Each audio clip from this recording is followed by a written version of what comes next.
Welcome back students. अब हम करने जा रहे हैं री issue of forfeited shares which were issued at premium. ऐसे क्वेश्चन हम पहले भी कर चुके हैं।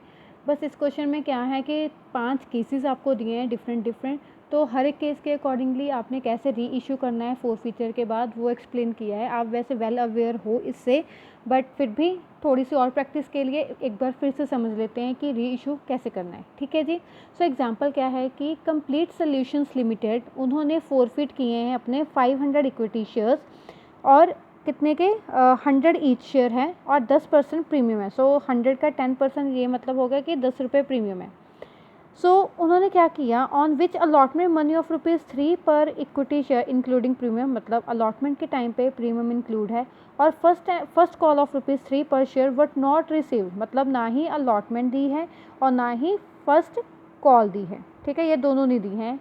और the second and final call of ₹2 पर share were not yet called, मतलब इसका ये है कि अभी तक सेकेंड कॉल की कोई एंट्री नहीं डाली उन्होंने और अभी तक मतलब सेकेंड कॉल मंगवाई ही नहीं है उन्होंने तो दैट मीन्स उससे पहले ही हमने क्या कर देने, अपने शेयर्स फोरफिट कर देने और री इशू कर देने। मतलब सेकंड कॉल अभी बाद में आएगी, पता नहीं कब आएगी, उसकी हमने कोई जनरल एंट्री नहीं लेनी और ना ही उसके वो 20 रुपीज़ हमने कंसीडर करने। ठीक है जी।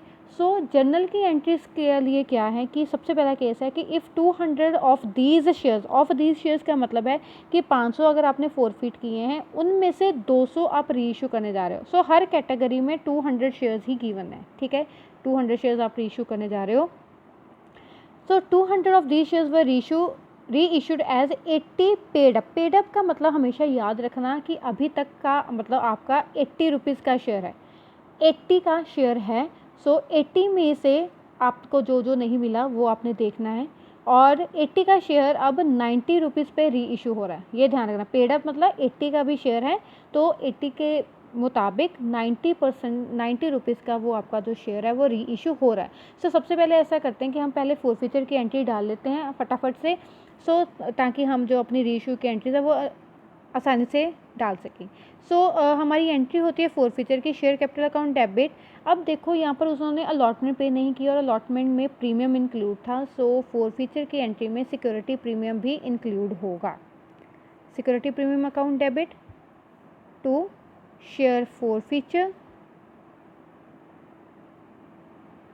to share allotment and to share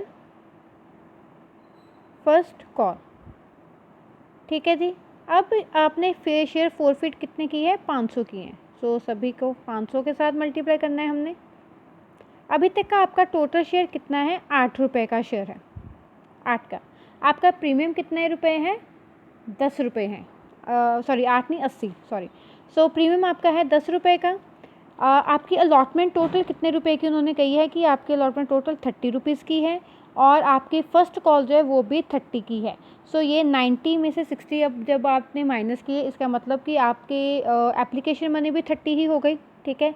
सो 5 8 ज़ा 40,000, ये आ गया आपका 5,000 देन, और तीनों ये आ गए आपके 15,000 एंड 15,000। अब हम करेंगे री इशू करेंगे हम अपने 5 केसेस के अकॉर्डिंगली। सो केस 1 क्या कह रहा है कि हमने 200 शेयर्स री इशू किए हैं, 80 कॉल्ड अप है, मतलब अभी तक हमारे पास 80 का शेयर है और 90 पे हो रहा है। सो इसका मतलब 80 का जब 90 पे री इशू हो रहा है, इसका मतलब आपको क्या आ रहा है, security premium. So bank account debit to share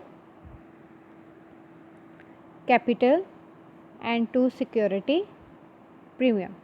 री इशू हमारा प्रीमियम पे हो रहा है। सो प्रीमियम पे री इशू हो रहा है तो इसका मतलब ये है कि अगर यहाँ पर हमारे 200 शेयर्स हैं, 200 90 पे हो रहा है, 200 80 और 200 यहाँ पे 10 आ, क्योंकि 10 रुपीज़ के प्रीमियम पे हो रहा है। सो ये आ गया हमारा 2000, ये हमारा आ गया 16,000 एंड टोटल इज़ 18,000। अब जब आप अपने कैपिटल रिज़र्व में पैसे ट्रांसफ़र करोगे, आप देखोगे यहाँ पर फोरफिचर 15,000 का है। ठीक है जी। यहाँ पर हमारा प्रीमियम आ रहा है फर्स्ट री इशू पे, तो इसका मतलब कि ये सारी की सारी फोरफिचर अमाउंट हमारी कैपिटल रिज़र्व में चली जाएगी, है ना, यही ना। बट नहीं, गलत।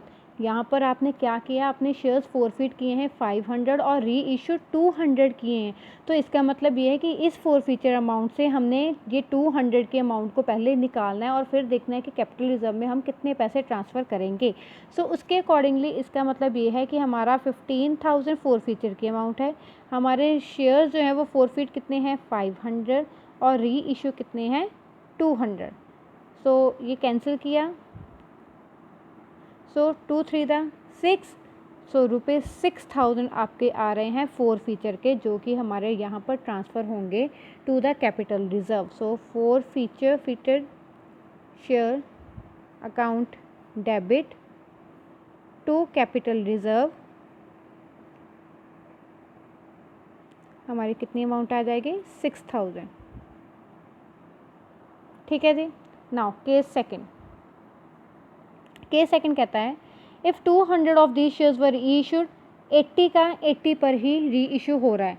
सो 80 का 80 पर ही री इशू हो गया, तो ये तो सबसे आसान बात है, पार पे ही फॉरफिट किया, पार पे ही री इशू हो गया। सो एंट्री क्या आ जाएगी इसकी, bank account debit to share capital. Amount कैसे आएगी आपके 200 into 80 and 200 into 80, so 16,000 and 16,000। इस केस में भी हमारी जो forfeiture account to capital reserve हमारा 6,000 ही आएगा, क्योंकि केस तो सेम ही है कि 200 शेयर्स ही री इशू हुए हैं, तो 15,000 ओवर 500 इंटू 200 करोगे तो यहाँ पर भी कैपिटल रिजर्व आपका 6,000 ही आएगा। सो मैं आगे लिख नहीं रही, बट सेम एंट्री पास हो गई। देन आ गया केस 3। केस 3 अब कहता है कि 200 शेयर्स अभी री इशू हुए हैं, 80 पेड अप है लेकिन 70 पे री इशू हो रहा है। सो दैट मीन्स 80 का 70 पे री इशू हो रहा है, इसका मतलब हमें क्या हो रहा है, लॉस हो रहा है। लॉस इन द सेंस हम डिस्काउंट पे कर रहे हैं। सो इसकी एंट्री होती है bank account debit share forfeiture account debit to share capital. तो अब इसकी अमाउंट कैसे आएगी, 200 into 70, 200 into 10 and 200 into 80। So that means आपके पास 14,000 आया, आपका जो डिस्काउंट है वो 2,000 का आया और टोटल आपकी बनती थी 16,000। अब इस केस में क्या होगा, जब आप फॉरफीचर को जब कैपिटल रिजर्व में ट्रांसफ़र करोगे तो क्या हो गया,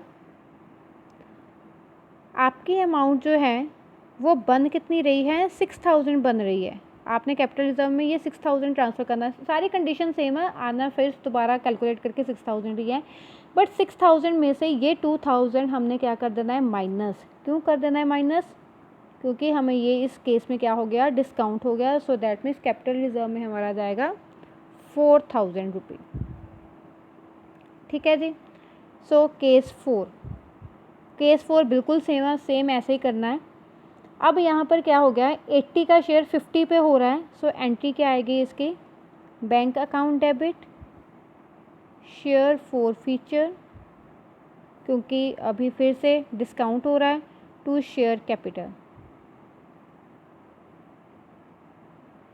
50 पे हो रहा है, सो that means 2 into 50, 200 into 30 and 200 into 80 का शेयर है, 50 पे मिल रहा है, 30 डिस्काउंट हो गया।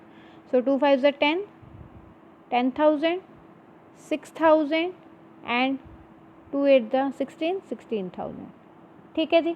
अब इस केस में क्या होगा कि आपकी 200 शेयर्स के अकॉर्डिंगली आपकी शेयर फॉरफीचर की अमाउंट बन रही थी 6,000, बट यहाँ पर आपको डिस्काउंट भी 6,000 का ही हो गया।